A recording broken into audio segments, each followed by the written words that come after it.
அனைவருக்கும் இனிய காலை வணக்கங்கள்.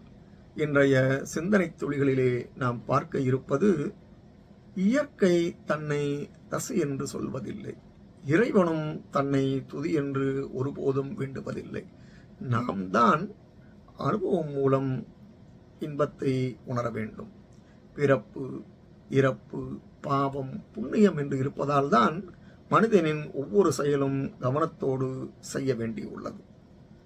செயலுக்கு விலை உண்டல்லவா?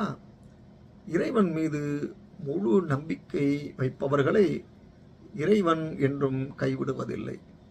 கடலில் கலங்கி நிற்பவனுக்கு கலங்கரை விளக்கம் துணை நிற்பது போல, வாழ்க்கையில் கலங்கி நிற்பவனுக்கு படைத்த இறைவனே துணை என்பதை உணர்ந்து செயல்பட்டால் வாழ்வில் என்றும் மகிழ்ச்சிதான். இந்த பதிவு உங்களுக்கு பயனுடையதாக இருப்பின் சப்ஸ்கிரைப் பண்ணவும், ஷேர் பண்ணவும். நன்றி, வணக்கம்.